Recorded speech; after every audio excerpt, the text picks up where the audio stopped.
Thank you. सबसे पहले मैं एकता कपूर जी का आभार व्यक्त करना चाहूँगी जो उन्होंने मुझको पौरुषपुर 2 जैसी ऐतिहासिक वेब सीरीज़ में महारानी स्नेहलता की भूमिका निभाने का एक सुनहरा अवसर दिया। अब मैं ये जानना चाहती हूँ कि आप में से कितने लोग चाहते हैं कि शर्लिन चोपड़ा खुदकुशी कर ले? क्यों? कोई नहीं चाहिए। Good question. अगर कोई चाहता है तो अपना हाथ ऊपर करे और मुझे बताए कि मेरा शुभचिंतक कौन है। कोई नहीं चाहता।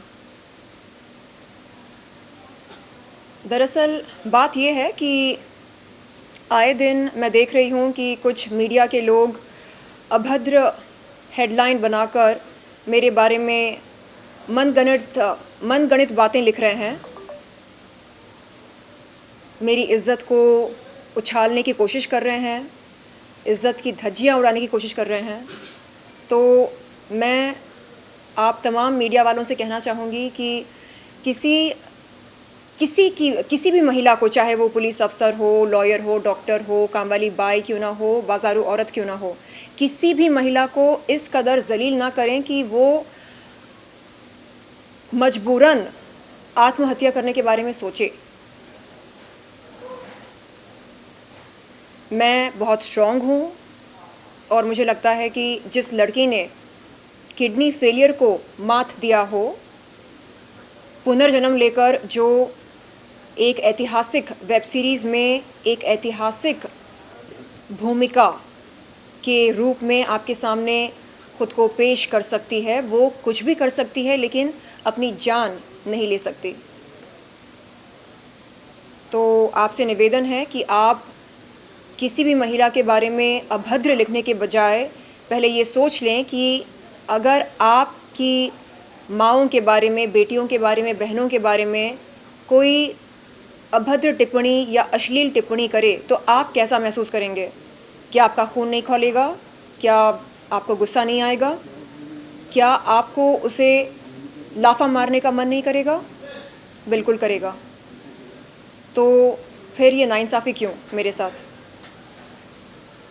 पिछले साल आपने देखा कि कैसे मिस मोटरमाउथ और उनकी वकील ने सरेआम मेरे बारे में अभद्र भाषा का इस्तेमाल करके मेरी इज़्ज़त की धज्जियां उड़ाने की कोशिश करी। YouTube पर वो वीडियो है, आप जाकर देख सकते हैं। मैं उस अभद्र भाषा का इस्तेमाल यहाँ पर नहीं करना चाहती। अब मैं देख रही हूँ कि फिर से वही घटना मेरे साथ घट रही है। हाल ही में इसी जगह पर 20 जुलाई 2023 के दिन मैंने एक इंटरव्यू दिया था सिद्धार्थ कनन को। उस इंटरव्यू में कुछ गहरी बातें हुई, कुछ बहुत ही सेंसिटिव बातें हुई और कुछ मजाकिया बातें भी हुई। तो उस इंटरव्यू में मैंने जो कहा, मेरी बातों को तोड़ मरोड़ कर कुछ मीडिया वालों ने अपने दर्शकों के सामने रखा एक अभद्र हेडलाइन के साथ। और जब उन आर्टिकल्स को मैंने पढ़ा, मुझे बड़ा दुख हुआ, मैं बहुत रोई और फिर मैंने ख़ुद को याद दिलाया कि महारानी स्नेहलता जो भूमिका मैंने निभाई एकता कपूर जी की वेब सीरीज़ में, अगर उनके साथ ऐसा होता तो वो क्या करती। मुझे याद आया कि कई जुल्म सहने के बावजूद महारानी स्नेहलता अपने लक्ष्य के बारे में भूली नहीं। उनकी नज़र उनके मंजिल पर, उनके लक्ष्य पर टिकी रही। तो मुझे क्या करना चाहिए? मुझे भी अपना फोकस अपने मंजिल पर रखना है। मेरी मंजिल क्या है? मेरी मंजिल है बॉलीवुड फिल्म इंडस्ट्री में बेहतरीन अदाकारा बनना। तो उस मंजिल पर मुझे अपनी नज़र टिकाए रखनी है, चाहे कुछ भी हो जाए। तो इस अद्भुत भूमिका को बार बार लगातार याद करके मैं इस भूमिका से प्रेरणा लेती रही और मैंने खुद को याद दिलाया कि कैसे मैंने किडनी फेलियर को मात दिया, कैसे मौत के मुंह से बाहर निकलकर मैंने पुनर्जन्म लिया।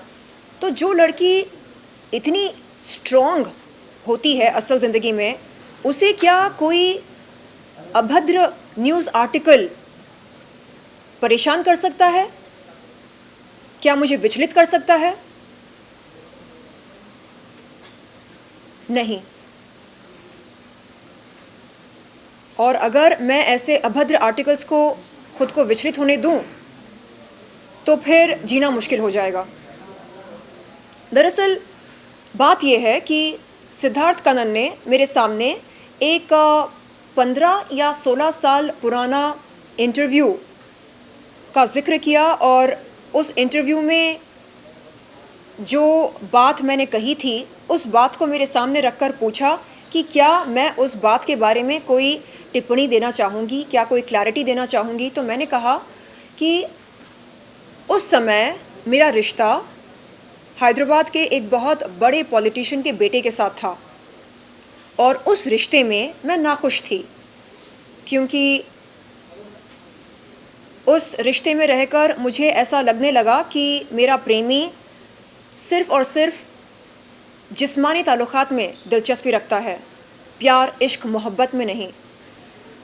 और जब मुझसे पूछा गया कि मैं कैसा महसूस कर रही हूँ, तो मैंने कहा कि बिल्कुल वैसे महसूस कर रही हूँ मैं जैसे एक महिला महसूस करती है कॉम्पेंसेशन लेकर जिस्मानी ताल्लुक़ात के बाद। तो उस तरह का मेरा अनुभव रहा, ये मैंने बयान किया था। उन्होंने पूछा मतलब क्या? तो मैंने कहा कि जब किसी महिला को किसी जिस्मानी ताल्लुक़ात के लिए कोई कॉम्पेंसेशन मिलती है, वो कैसा महसूस करती है? क्या वो ये सोचती है ये I am on top of the world? नहीं, वो जिस तरह महसूस करती है बिल्कुल वैसा ही मेरा अनुभव रहा उस रिश्ते में रहकर। तो ये मेरा कहना था और मेरी इस कही हुई बात को तोड़ मरोड़ के एक अभद्र हेडलाइन के साथ, एक बहुत ही भद्दे हेडलाइन के साथ पेश किया गया। तो मैं ये सोचती हूँ कि क्यों किसी महिला को जलील होते हुए देखकर हमें मज़ा आता है, क्यों? और अगर मज़ा नहीं आता है तो इसका मतलब ये है कि हमारे अंदर का ज़मीर ज़िंदा है, और अगर मज़ा आता है तो कहीं ना कहीं हमारा ज़मीर या तो अधमरा है या मर चुका है। तो आप सबसे ये विनती है कि किसी भी महिला को आप इस कदर जलील ना करें कि वो कोई गलत कदम उठाने पर मजबूर महसूस करे। और फिर से मैं धन्यवाद देना चाहूँगी एकता कपूर जी को, जो उन्होंने इतना अद्भुत रोल मुझको दिया महारानी स्नेहलता।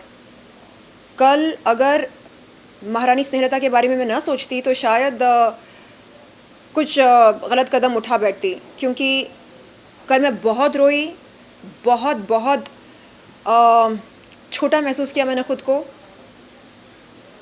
मेरे ख्याल से कोई भी लड़की मेरी जगह होती तो बिखर जाती, टूट जाती, लेकिन मैंने ख़ुद को बिखरने से रोका, टूटने से बचा कर रखा, क्योंकि मैं ख़ुद को बार बार याद दिलाती रही कि नहीं, कोई भी गलत कदम नहीं उठाना है, ऐसा कुछ नहीं करना है जिसके चलते मेरे घर वालों को तकलीफ़ हो। तकलीफ़ होगी नहीं होगी ये बात की बात है, जिससे उन तमाम महिलाओं का हौसला टूटे जो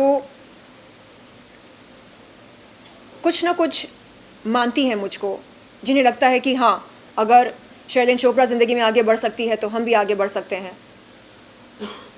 तो ये सब ध्यान में रखते हुए मैंने कल ख़ुद को टूटने से बचाया।